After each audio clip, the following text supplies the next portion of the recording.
ग्रह कहाँ कहाँ स्थिति है उनकी, उनकी कितनी उनकी गति है, उस सब का भी वर्णन किया गया है। और अंत में ग्रहों के फल भी बताए हैं भागवत में। कौन ग्रह कैसा है, कौन क्रूर है, कौन सम है, कौन विषम है।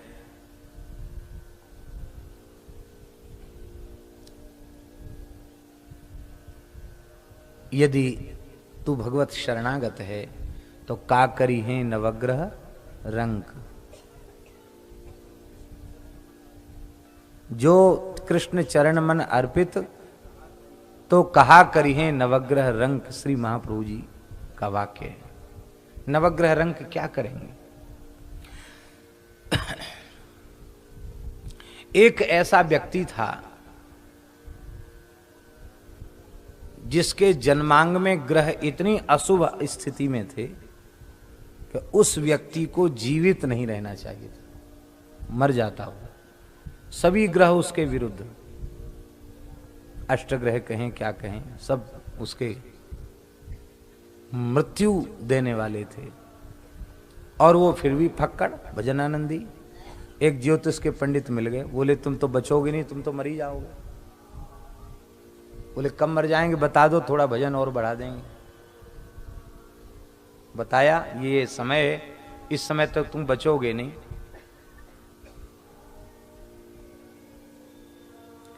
वो महात्मा थे, बड़े ज्योतिष के जानकार थे और महान सिद्ध योगी थे। उन्होंने बताया था कि तू मर जाएगा। और उसके बाद महाराज प्रयाग में कुंभ आया तो व्यक्ति फिर मिला, खूब प्रेम से माला जप रहा था। तो उन्होंने कहा तुम वही आदमी हो? बोले हाँ हम वही हैं। मरे नहीं? बोले सिर में भी दर्द नहीं हुआ। मरने की बात तो छोड़ दो, आपने बता दिया था मरोगे, तो हमने और बिल्कुल बोलना छोड़ के खूब अखंड माला फेरी। अरे बोले ज्योतिष शास्त्र झूठा कैसे हो गया? तब उन्होंने समाधि लगाई और नवग्रहों से संपर्क स्थापित किया। भाई तुम भूल भाल कैसे गए? तुमने ज्योतिष झूठा कैसे कर दिया? तो सबसे पहले उन्होंने ग्रहाधिराज सूर्य से कहा तुम्हारी स्थिति तो इसके जन्मांग में ठीक नहीं है, तुम क्रूर ग्रह हो, तुमने इसका कुछ बिगाड़ा नहीं। सूर्य नारायण बोले भाई देखो ये जो जातक है ना, ये श्री कृष्ण भक्त है और श्री कृष्ण मेरी बेटी यमुना जी के पति है, मेरे दामाद हैं।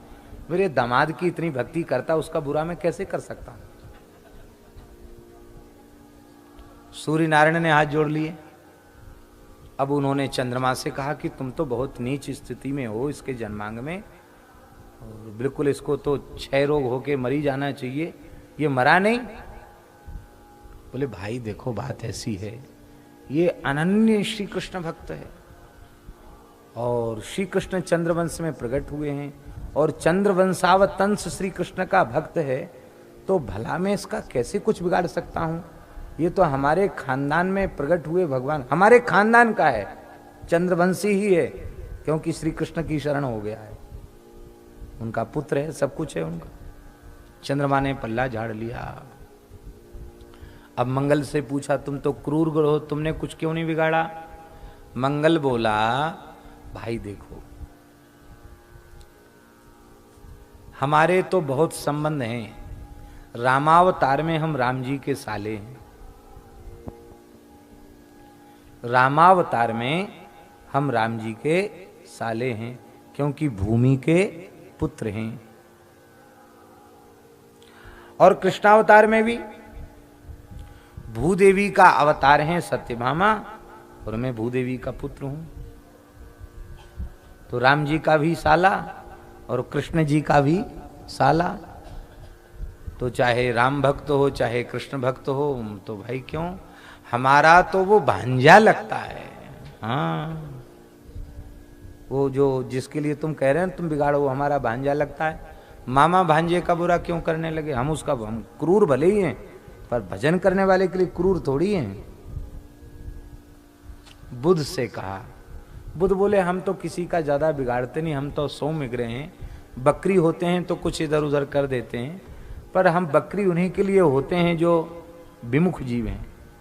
ये तो भगवान का बड़ा भक्त है और हम भगवान के पुरखा, ये भगवान का भगत, हम क्यों बिगाड़ेंगे। बृहस्पति जी से पूछा गया, बृहस्पति जी बोले भाई देखो ऐसा है,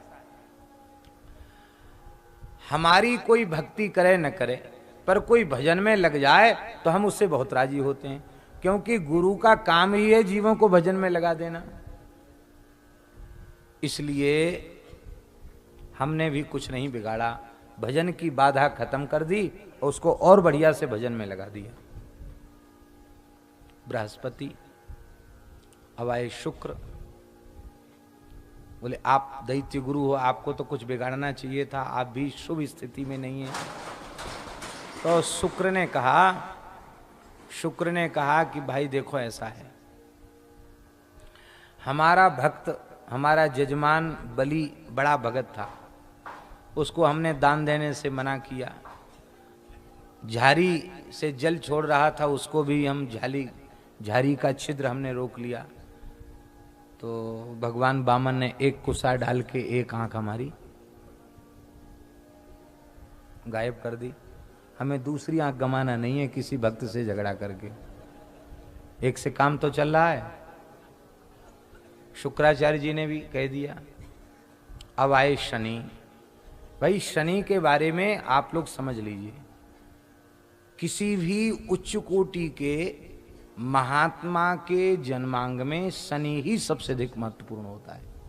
घर छुड़ाने वाला शनि, भगवान से मिलाने वाला शनि, और शनि उच्च कोटि का भगवत भक्त है।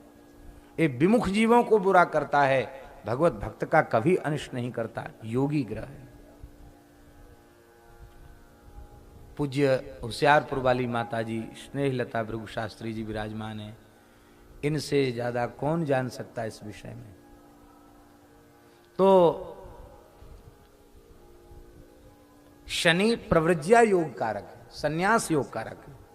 संसार का सुख तो छीन लेगा कई बार, लेकिन भगवदीय सुख प्रदान करता है शनि। क्योंकि शनि को ब्रह्म वैवर्त पुराण में अनन्य कृष्ण भक्त कहा है। इतने बड़े कृष्ण भक्त हैं कि ये एक बार भगवान के भजन में डूबे थे और उनकी ऋतुस्नाता पत्नी ने पुत्र की याचना की। आपने देखा नहीं, सुना नहीं, पत्नी ने शाप दे दिया, तुम मेरी जैसी पतिव्रता की ओर नहीं देखते, जिसकी ओर देखोगे उसका बुरा हो जाएगा।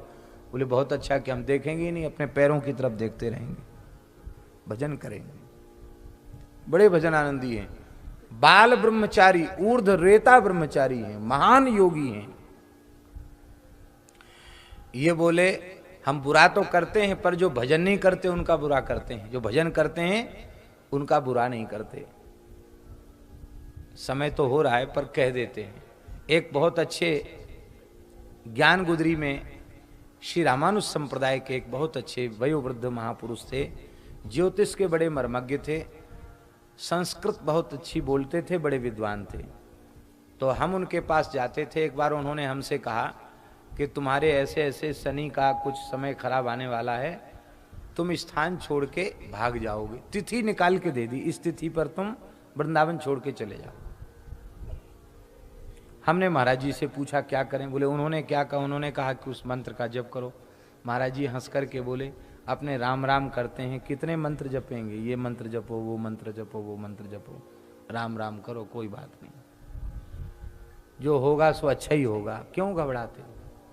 और महाराज ऐसे वो ज्योतिष के पंडित, जो उन्होंने तिथि बताई थी ठीक उसी तिथि को हम छोड़ के चल दिए। इतना तीव्र वैराग्य आया कि बस अब ये स्थान के चक्कर में नहीं फंसना है, यमुना जी के किनारे किनारे चलेंगे, खूब भजन करेंगे, भिक्षा भी किसी से नहीं मांगेंगे, अपने आप आ जाएगा तो पाएंगे, नहीं तो जल पी लेंगे यमुना जी। और अब भजन ही करेंगे, दूसरा काम करना ही नहीं, पैदल और बिल्कुल एक पैसा नहीं, दूसरा कपड़ा नहीं, दूसरी लंगोटी नहीं, वो चल दिए यमुना जी के किनारे किनारे। खैर उद्देश्य तो सफल नहीं हुआ। एक सज्जन मिल गए, उनके आग्रह से दिल्ली चले गए और उन्होंने कहा कहाँ जाओगे। हमने कहा हमको बनारस भेज दो, यहाँ के लोग विश्वनाथ जी के यहाँ कम जाते हैं, बनारस कम जाते हैं, तो कोई पकड़ेगा नहीं, कोई जाएगा नहीं, कुछ दिन वहाँ रह लेंगे, बाद में फिर आ जाएंगे ब्रिज में। तो वहाँ तो नहीं गए, अमरनाथ चले गए। अमरनाथ जी का दर्शन हुआ और खूब सत्संग हुआ।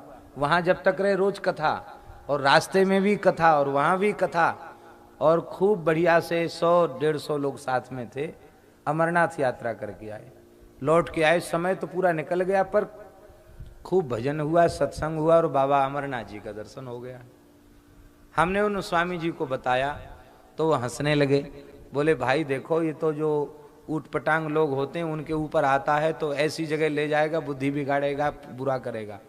अब साधु छोड़ के जाएगा तो कहाँ जाएगा? अयोध्या का साधु वृंदावन भाग के आएगा, वृंदावन का साधु अयोध्या चला जाएगा, कहाँ जाएगा?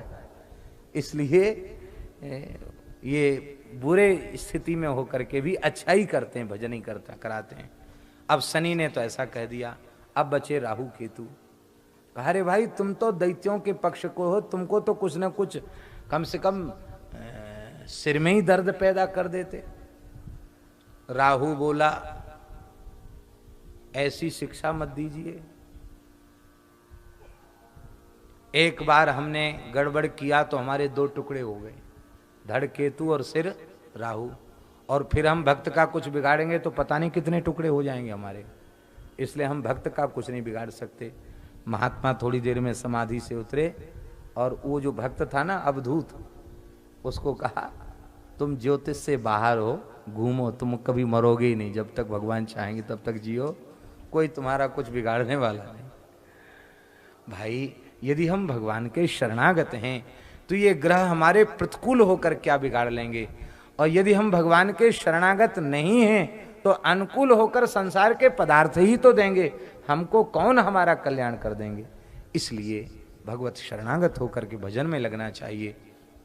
तान्य भवादृशा, नारद जी कहते फिर प्रहलाद जी की बात सुनकर आप लोग गदगद हो जाएं तो क्या आश्चर्य है। देवता भी उनकी जय जयकार करते हैं। उनकी अनंत महिमा और अनंत उनके गुण हैं।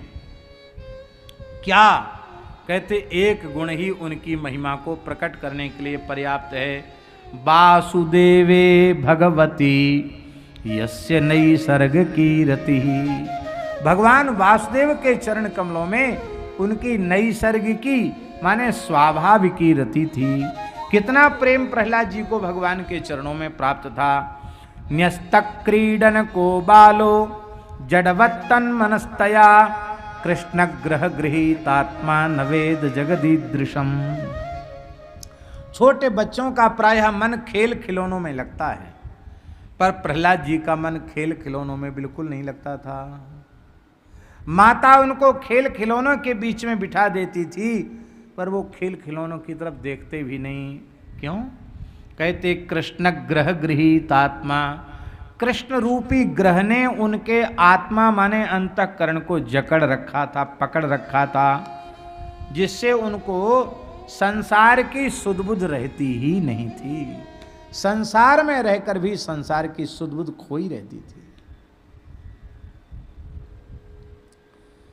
9 ग्रह हैं, नवग्रह है ना, इन ग्रहों की दशा आती है फिर चली जाती है। इतने दिन की बुध की महादशा, इतने दिन की गुरु की महादशा, इतने दिन की शनि की महादशा, शुक्र की महादशा, राहु केतु की महादशा, वो आती चली जाती है। पर एक ग्रह ऐसा है, उसका नाम है कृष्ण ग्रह। ये कृष्ण ग्रह की दशा जिस भाग्यशाली पर आ जाती है, फिर चढ़ने के बाद उतरने का नाम लेती नहीं है। हाँ, ये है, ये अनुग्रह ही उनका ग्रह है। हे प्रहलाद जी, हम सब पर ऐसी कृपा करो कि हम सबके ऊपर भी कृष्ण ग्रह की दशा लागू हो जाए, कृष्ण ग्रह से ग्रस्त हो जाएं हम सब, ऐसी कृपा हम सब के ऊपर करो। आप लोग कहेंगे कि कृष्ण रूपी ग्रह जब लग जाता है, इसकी दशा शुरू हो जाती है, तब लक्षण क्या होते हैं? उसके लक्षण सुना रहे हैं सुखदेव जी। आसीनः पर्यटन नसनन शयानः प्रपिबन ब्रुवन नानुसंधत्त एतानि गोविंद परिरंभितः।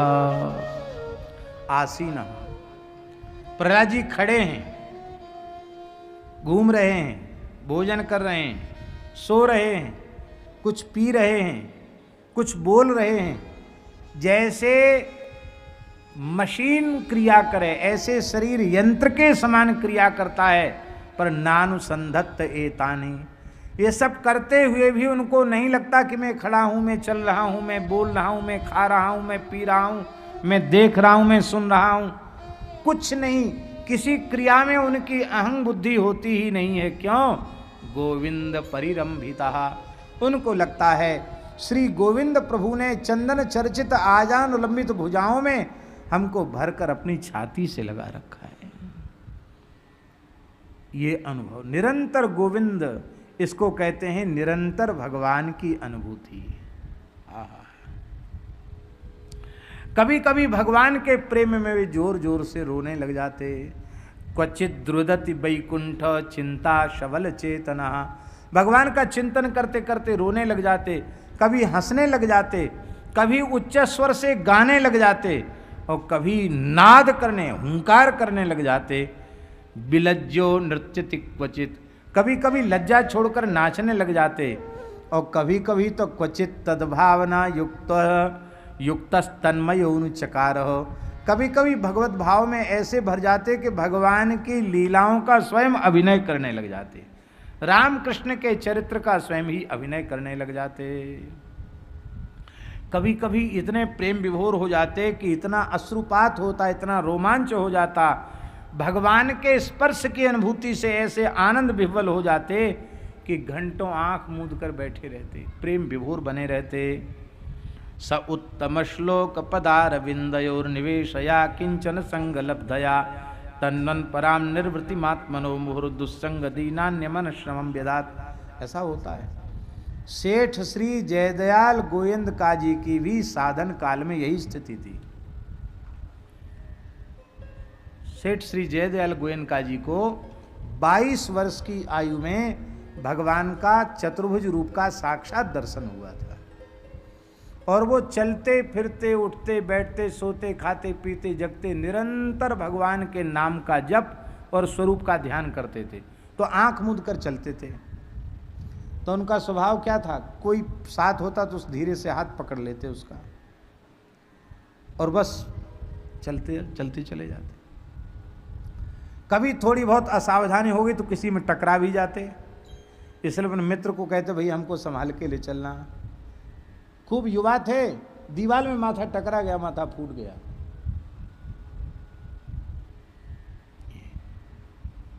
बड़ा अद्भुत जीवन था जयदयाल जी का, अद्भुत जीवन था। कितने लोगों को भगवान का प्रत्यक्षानुभव उन्होंने कराया। तो जैसे प्रेम की विलक्षण दशाएं, ओ भाई जी का तो कहना ही क्या, श्री हनुमान प्रसाद पोद्दार जी का। और श्री हनुमान प्रसाद पोद्दार जी का पूर्ण गुरुभाव जयदयाल गोयनका जी के ही प्रति था। अपने सदगुरु के रूप में उन्होंने जयदयाल गोयनका जी को ही स्वीकार कर रखा था। अद्भुत, ये दोनों विभूतियां अपने समय की बड़ी अद्भुत थी। तो इस प्रकार से आनंद विह्वल आप बने रहते थे। स उत्तम श्लोक पदारविंदयो निषेवया किंचन शब्द संगलब्धया तन्वन पराम निर्वृतिमात्मनो मुहुर्दुस्संग दीनान्यमन श्रमम व्यधात। कहते हैं कि भगवान की यह अविचल भक्ति, ऐसी भक्ति जो प्रहलाद जी को प्राप्त भई है, ऐसी भक्ति अकिंचन महात्माओं की कृपा के बिना, उनके संग के बिना ऐसी भक्ति प्राप्त नहीं हो सकती है।